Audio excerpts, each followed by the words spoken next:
Good morning mga Lods! Welcome back po sa isa na namang video dito sa ating loob mga Lods.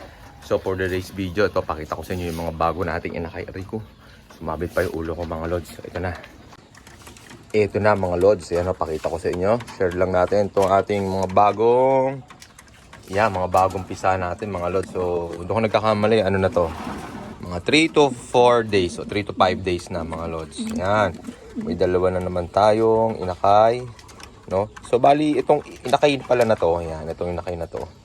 Anak nila to mga Lods, ng ating mga finisher. Yan, dalawang finisher na yan. Ito ang anak nila, yan. Ito naman, itong isang to, mapansin nyo, ibang kulay, yan, medyo light siya, medyo light. Kasi anak yan ito mga Lods. Yan, ito. Yan. Itong dalawang to, ito yung matagal ko na itong binibreed mga Lods.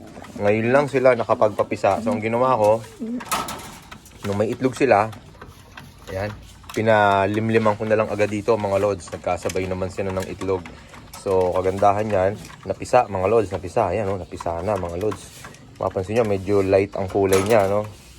Ayan, so hinihintay ko ito, magiging lahi nila mga Lods. So ang lahi nito ay, yun nga, sinasabi ko, dalawa lang lahi niya mga Lods. So Jaime Lim at Benito Goque, no? So yun ang pinaparami natin yung lahi ng Jaime Lim birds dito mga Lods. So bali medyo mataas ang dugo ng ano na dyan. Balik natin muna. Ayan, Jaime Lim. Ayan. Kasi pinapakapal ko nga yung dugo ng Jaime Lim dito mga Lods. Jaime Lim birds. So bali ito, ayan yung may pied, yung may batik-batik na puti. 50% nung Jaime Lim bird na nakuha kong foundation. Tsaka 50% nung Goque. No? Tapos ito naman, anak, bali apo niya na yan. Ito, yung babae na to, apo. So, kinarera ko rin to mga Lods, north and south. Naging finisher lang siya ng north. Yan. Tapos nilaro ko ulit ng south. Ayan naman nangyari sa kanya mga Lods. Sa kalagitnaan ng training, yung mata niya, parang, ayun, nagisingkit eh. Yan ang naging diferensya niyan. So, ginawa ko na lang breeder. So, bali, ito ay 37.5 na ng Jaime Lim. Ito naman 50%. 50% kasi ito 50-50. Ito ay naging 37.5 na. Kung hindi ko nagkakamali kasi binibreed ko nga, pinapalahi natin. So magiging anak nila, yan. So bali, ito ay 43 point something, yan, ganyan.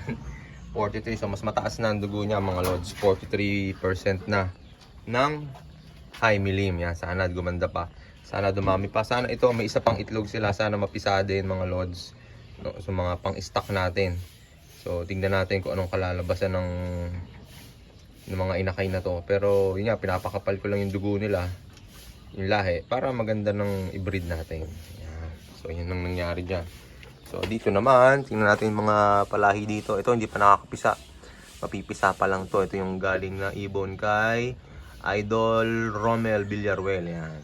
Si Ngolem, si Banding Ngolem. Shout out kay Banding Ngolem. Oh, ito ay ganun din. Jaime Lim Goque din to mga Lods. Yan din ang timplahan niya. 75% na nung Goque, 25% lang yung kay Jaime Lim. So yan, dalawa lang ng ano. Ito naman purong Basra line. Parehong Basra yan mga Lods. Line breeding na tayo dito. So wala na akong hinalong iba dyan. Purong Basra line to mga Lods. Sana maganda ang kalabasan ng ating Basra line. So yun nga, itong dalawang to ay kapatid din yan, magkabaliktaran. So yung babae, full sibling yung lalaki.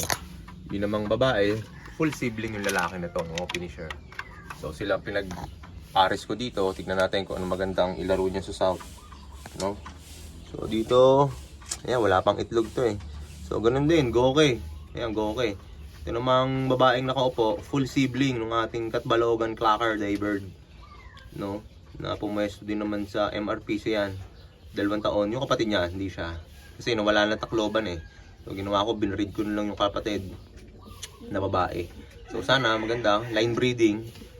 So partner niya yung kanyang tito, yung kanyang uncle. So mag-uncle yan mga Lods, no? Line breeding tayo, uncle to pamangkin. Yan. Sana maganda rin ang kalabasan. At dito naman, ayun, parang ayaw na pisa yung itlog ha. Pero sana upuan pa nila. Upuan pa yan mga Lods. Ayun, may isa nang napisa doon. May isang inakay doon. Yan. Baka sa linggo. Kukunin ko na yan. Lalagay na natin sa loft natin yan. Flyer. Pwede na yan, no? So, ayan.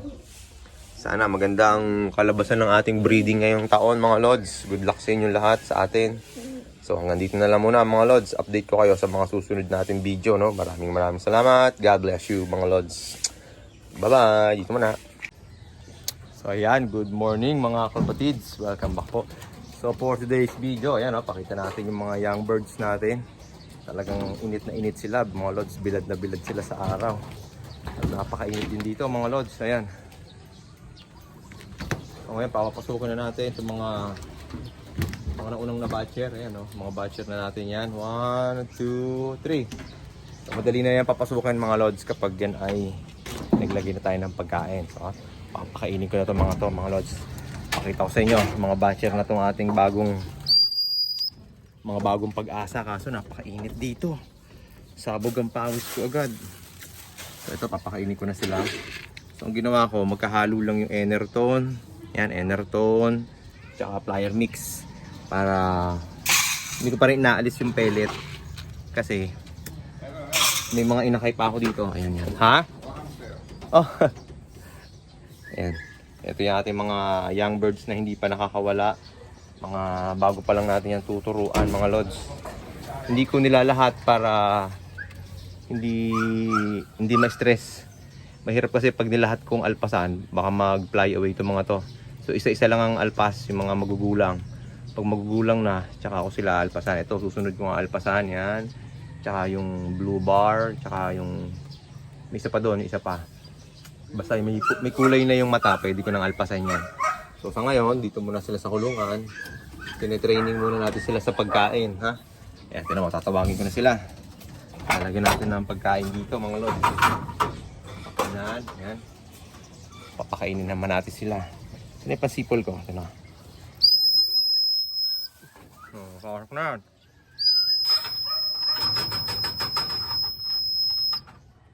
Maririnig na nila yan. 1, 2, 3 4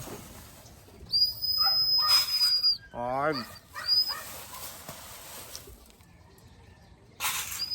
6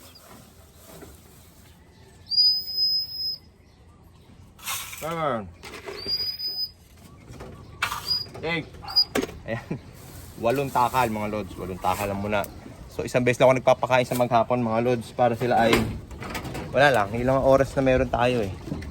So binubusog ko na sila ng bonggang-bongga, mga Lods. Ito yung mga napapasokan na natin yan.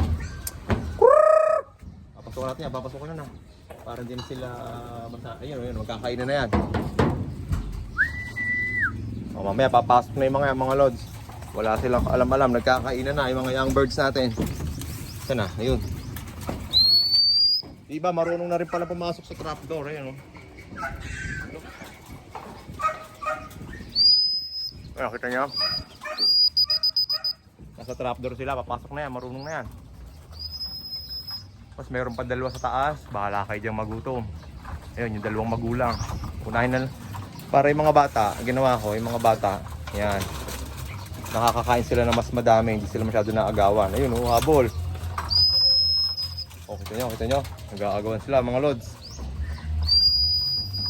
Itong dalawa ay pare pumasok, bahala kayo dyan. Busog na itong mga to.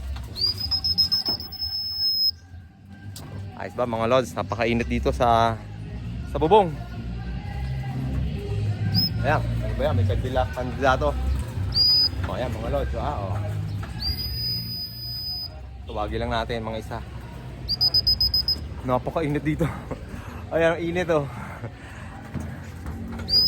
Ay, tatlo pa rin pala nasa labas, mga Lods. Ayan, tatlo.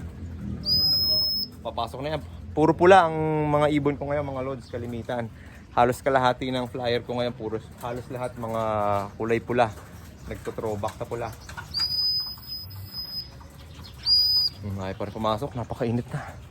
Nasusunog na ako dito, mga Lods. So hintayin ko lang pumasok lahat para sila ay okay na. Pag di sila pumasok, gutom. Bukas na ang kain ng mga yan, mga Lods. Kaya bahala sila pag ayaw pa nilang pumasok.